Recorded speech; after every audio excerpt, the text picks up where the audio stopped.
Hey guys, Neeraj and watching Qtricks 2.2। स्वागत है आप सभी का आज के इस सेशन में। आज है हमारा यूटेड बेसिक मैथ्स का डे 12 और आज की क्लास में भी हम लगभग 9 से 10 क्वेश्चंस करेंगे। छोटी क्लास होगी 10 से 15 मिनट की, जिसमें हम लोग 10 क्वेश्चंस के आसपास करेंगे। रोज ये क्लासेस हमारी आ रही हैं, तो शुरू करते हैं आज की क्लास आज के पहले क्वेश्चन के साथ। जल्दी हमारी प्रैक्टिस सीरीज आने वाली है यूटेड की। इस बार सितंबर में जो एग्जाम होगा उसमें बहुत अच्छा रिजल्ट हम सबको करना है, तो तैयार रहिएगा। उसमें आपको ढेरों क्वेश्चंस मिलेंगे प्रैक्टिस करने के लिए। तो चलिए शुरू करते हैं आज की class. The first question for the class is, किसी संख्या को 5 से भाग देने पर शेषफल 3 प्राप्त होता है। इसी संख्या के वर्ग को 5 से भाग देने पर शेषफल क्या होगा? On dividing a number by 5 we get 3 as a reminder. What will be the reminder when the square of this number is divided by 5? तो ये बहुत बेसिक सा क्वेश्चन है, मतलब इसमें आपको कुछ ट्रिक या नॉर्मल कोई ऐसा कुछ आने की जरूरत नहीं है। आप बहुत बेसिक तरीके से इस क्वेश्चन को कर सकते हैं। कैसे कर सकते हैं, ध्यान दीजिएगा। इसको करने के लिए आपको क्या करना है, कोई भी ऐसा नंबर एज्यूम करिए। जैसे मान लीजिए 5 से 15 से पूरा पूरा डिवाइड हो जाता है, तो 15 में 3 आप जोड़ लीजिए, राइट। तो अगर मैं 18 ले ले रहा हूँ एक नंबर, उसको मैं 5 से डिवाइड कर रहा हूँ, तो हो जाएगा 5 3 जा 15 और नीचे रिमाइंडर आ गया मेरा 3 आ गया रिमाइंडर। अब वो कह रहा है कि इसी संख्या के वर्ग को, यानी 18 के स्क्वायर को, अब 18 के स्क्वायर कितना होता है? 324 होता है, यानी 324 को अगर मैं 5 से डिवाइड करता हूं तो ये मेरा कितना आ जाता है? 5 6 30, ये आ जाएगा आपका 2, ये हो जाएगा आपका 4 और 5 4 जा 20। ठीक है, रिमाइंडर 5 4 जा 20, रिमाइंडर आ गया आपका 4। तो आंसर हो जाएगा ऑप्शन नंबर डी 4। अगर आपको 18 से नहीं करना है तो आप किसी और नंबर से भी कर सकते हो। जैसे कि मान लीजिए आप 13 एज्यूम कर लीजिए, तो 5 से आपने 13 को डिवाइड किया, 5 2 जा 10 आ गया, रिमाइंडर आपका 3 हो गया अकॉर्डिंग टू क्वेश्चन, जैसा क्वेश्चन में दिया गया था। फिर हमने 13 का स्क्वायर होता है आपका 169, इसको हमने 5 से डिवाइड करना है, तो आप देखेंगे 5 3 जा 15 आ जाएगा 1, नीचे आ जाएगा 9, फिर हो जाएगा आपका 5 3 जा 15 और नीचे आ जाएगा आपका रिमाइंडर 4। तो आंसर हो जाएगा ऑप्शन नंबर डी 4। आप कोई भी नंबर एज्यूम कर सकते हैं। क्लियर हो गई ये चीज?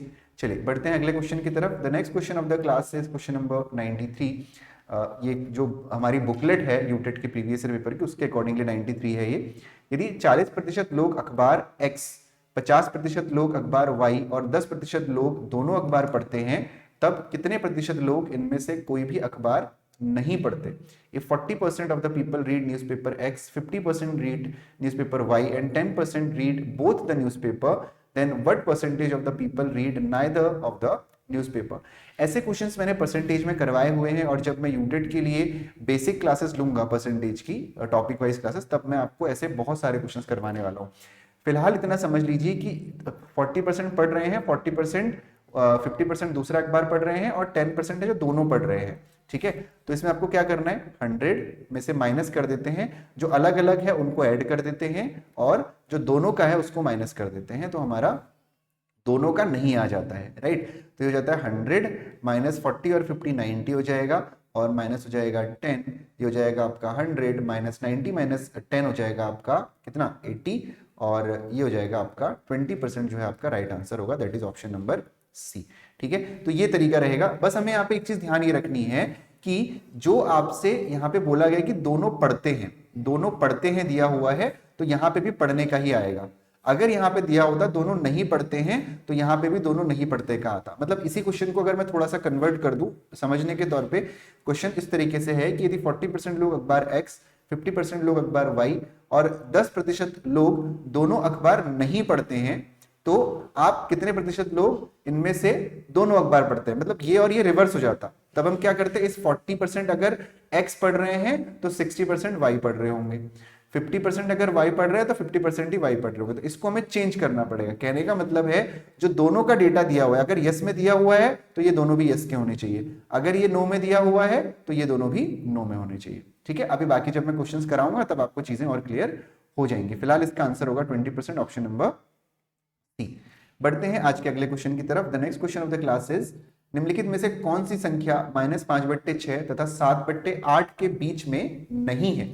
अब देखो, in which of the following numbers does not lie between -5/6 and 7/8? अब ऐसे क्वेश्चन में सबसे पहले दिमाग में क्या आता है, अगर कोई नॉन मैथ्स वाला है, मतलब या आप मैथ्स के स्टूडेंट रहे भी हैं, तब भी दिमाग में आता है कि अरे चलो 5 को 6 से डिवाइड करो, 7 को 8 से डिवाइड करो। नहीं, ये नहीं करना।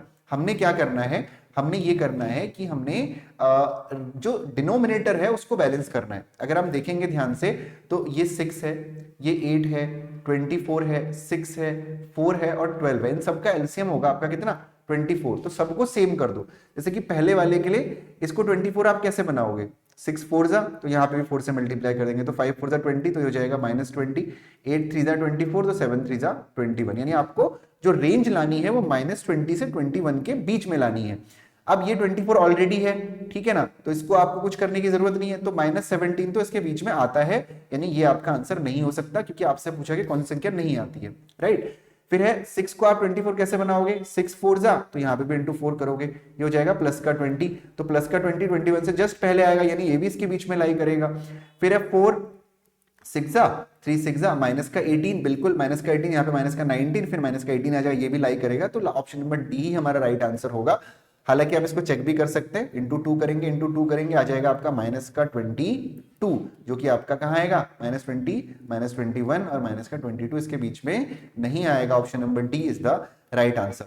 ये गलती बिल्कुल हमने नहीं करनी है कि थोड़ा सा शायद मेरा वीडियो पॉज हो गया होगा, ये गलती हमने बिल्कुल नहीं करनी है कि हम लोग डिवाइड कर रहे हैं उसको, ठीक है, डिवाइड हमको बिल्कुल भी नहीं करना है, ठीक। चलिए अब देखते हैं हम लोग नेक्स्ट क्वेश्चन की तरफ। मेरी विजिबिलिटी आपको नहीं मिली क्योंकि मेरा जो वीडियो है वो किसी वजह से हैक हो गया है, मतलब लैग हो रहा है, पॉज हो गया है वो, तो उसको अभी स्किप करते हैं, कोई दिक्कत नहीं है, आपको प्रॉपर क्लास मिल रही है। बढ़ते हैं अगले क्वेश्चन की तरफ। अगला जो हमारा क्वेश्चन है वो है 3 खरीदने पर 2 मुफ्त, यहां दी गई छूट का प्रतिशत क्या है। बाय 3 गेट 2 फ्री, what is the percentage of discount being offered here. बहुत अच्छा क्वेश्चन है, ऐसे क्वेश्चन ही जनरल एग्जाम में पूछे जाते हैं। तो हमें क्या करना है, देखिए सबसे पहले 3 खरीदने पर 2 मुफ्त, एक्चुअली आपको मिले कितने, एक्चुअली आपको मिले हैं 5, है ना। इसको कुछ ऐसे समझिए कि आपको 5 टॉफीज, आपको 1 रुपए की एक टॉफी है, तो अगर डिस्काउंट नहीं मिलता तो आपको 5 टॉफी 5 रुपए की मिल रही होती, लेकिन अब आपको डिस्काउंट मिला है तो आपको 5 टॉफी 3 रुपए की मिलेगी, क्योंकि आपने 3 खरीदी और 2 आपको मुफ्त मिली है। समझ में आया, यानी डिस्काउंट आपको 2 रुपए का मिल गया, इसी को आपको परसेंटेज में कन्वर्ट करना है। क्लियर हो गया। हमने ये माना कि एक टॉफी 1 रुपए की है, तो अगर आप बिना डिस्काउंट के 5 टॉफी खरीदते तो आपके 5 रुपए खर्च होते, अगर आपने डिस्काउंट के साथ खरीदा तो आपके 3 रुपए खर्च हुए, तो 2 रुपए का आपको फायदा हुआ, राइट, 2 रुपए का आपको फायदा हुआ, तो 2 रुपए का फायदा अपॉन 5 और इंटू 100, तो 5 दूनी 10 हो गया, 40% आपका यहाँ पर राइट आंसर होगा, ऑप्शन नंबर सी। बहुत बेसिक सा क्वेश्चन था, लेकिन बेसिक होने के साथ साथ हमको बेसिक वाली चीजें पढ़नी भी पड़ेगी, ठीक है, मतलब आना भी चाहिए। अभी जब हम नॉर्मल क्लास भी करेंगे तब भी आपको चीजें क्लियर होती रहेंगी। और इसमें भी जो प्रीवियस ईयर है, देखो कभी भी किसी भी एग्जाम में प्रीवियस ईयर इसलिए पहले मैं कराता हूँ, डीएलएड में मैंने वही करवाया था, इससे कि हमें आइडिया हो जाता है कि हमसे पूछा क्या जाएगा एग्जाम में, है ना, एग्जैक्टली क्या पूछा जाएगा एग्जाम में, उसका हमें आइडिया हो जाता है। बढ़ते हैं अगले क्वेश्चन की तरफ। यदि 1 घंटे का y प्रतिशत 1 मिनट 12 सेकंड है तो y का मान आपको निकालना है। तो सबसे पहले यहाँ पे आपको घंटे में दिया हुआ है, यहाँ पे आपको मिनट सेकंड में दिया हुआ है, तो हम काम करते हैं सभी को सेकंड्स में कन्वर्ट कर लेते हैं।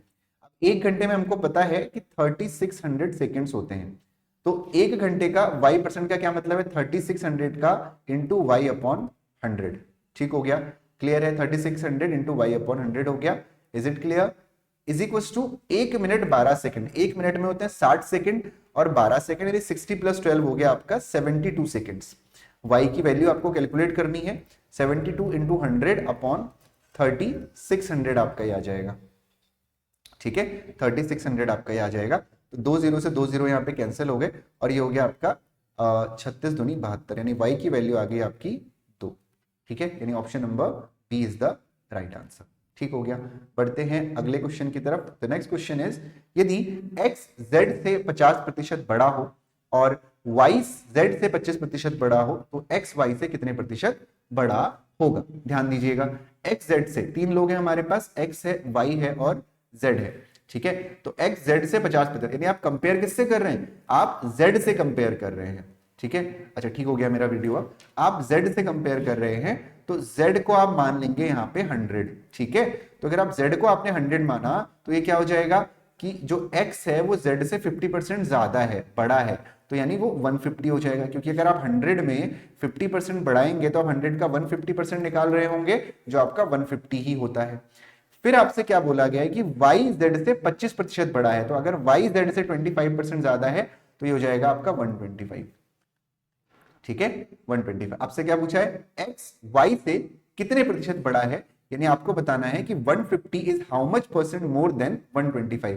एक्चुअली कितना बड़ा है, 25 बड़ा है। किससे कंपैरिजन कर रहे हैं आप, y से कंपैरिजन कर रहे हैं, यानी y को आप नीचे रखेंगे, बेस में रखेंगे, इनटू 100।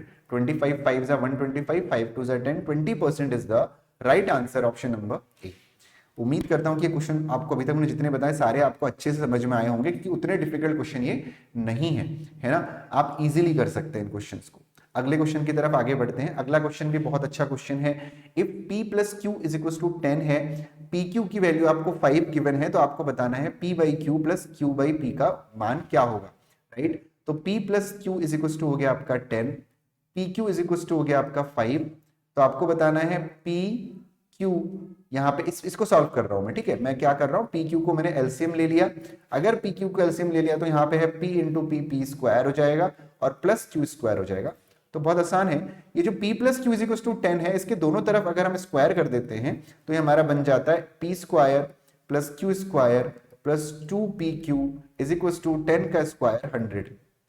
तो p square plus Q square is equal to 100 minus 2 into 5, क्योंकि पी क्यू की वैल्यू 5 है तो ये हो जाएगा 10, यानी कि p square plus Q square की जो वैल्यू आ गई वो 90 आ गई। ठीक हो गया। तो p square plus Q square is 90 upon P Q की वैल्यू क्या हो गई आपकी 5। अगर आप डिवाइड करेंगे तो ये आ जाएगा 18 5 90, option number B. Got it everyone.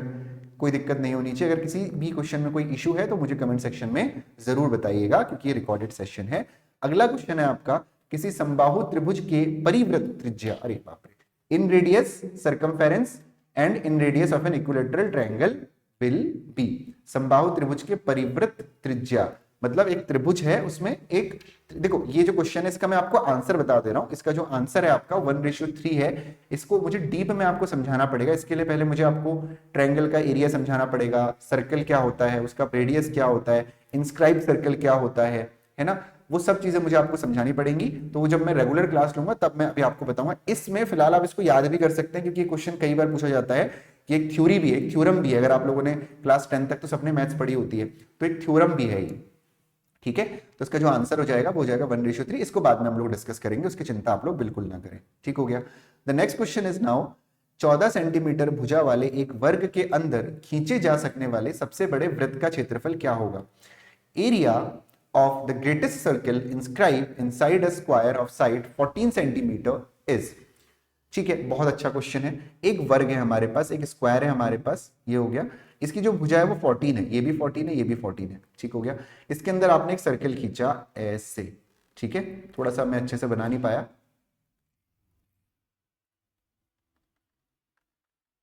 ठीक है। ये सर्कल हमने खींचा, अब यहां से लेके यहां तक हो गया, ये हो गया आपका यहां तक, यानी 14 का आधा ये हो जाएगा 7। यानी जो ये सर्कल है इसकी जो रेडियस है, the radius is 7, right, 7 centimetre. और आपसे क्या पूछा, वृत्त का क्षेत्रफल यानी एरिया ऑफ ग्रेटेस्ट सर्कल। तो सर्कल का एरिया क्या होता है, पाई आर स्क्वायर, यानी पाई की वैल्यू 22/7, रेडियस पूरा 14 है तो यहां से यहां तक 7 इंटू 7, 7 से 7 कट गया, 7 2 14, 7 2 14 और 115, 154 centimetre square. Option number C जो है आपका यहाँ पे राइट आंसर होगा। ठीक है। तो आज हम लोगों ने करीब 9 क्वेश्चन किए हैं। ज्यादा क्वेश्चन मैं नहीं करवा रहा हूँ, रिकॉर्डेड सेशन है। लाइव होता तो थोड़ा टाइम भी कंजम्पशन हो जाता है, बट इस समय मेरी कोशिश है कि मैं जल्दी से जल्दी आपको प्रीवियस ईयर क्वेश्चन कंप्लीट कराऊं और उसके बाद फिर लाइव आके हम यूटेट की प्रॉपर तैयारी करें। यूटेट में मैथ्स के अलावा Hindi language, English language, pedagogy, सबके क्वेश्चंस की प्रैक्टिस आपको यहाँ पे कराई जाएगी। और इसके साथ ही हम एक बहुत अच्छा प्रैक्टिस सेट भी आपके लिए बना रहे हैं, प्रैक्टिस सीरीज जो हमारी ऐप में होती है वो बना रहे हैं। आपको बहुत ज्यादा उससे फायदा मिलेगा। ठीक है। Thank you so much for watching today's class. मिलते हैं आप लोगों से अगली क्लास में कल। और जो लेक्चरर वाले स्टूडेंट्स हैं, लोअर पीसीएस वाले हैं, वो सबकी क्लासेस लाइव चल रही हैं, आप लोग देख रहे होंगे, टाइम आपको पता चल गया होगा। तो उसके अकॉर्डिंगली आप लाइव आके पढ़ते रहिए। और रात की 9 बजे वाली क्लास लेना, कोई भी मत छोड़ो, बहुत इंपॉर्टेंट क्लास है वो, जीके वाली क्लास। ठीक है। Thank you so much guys, bye bye and take care.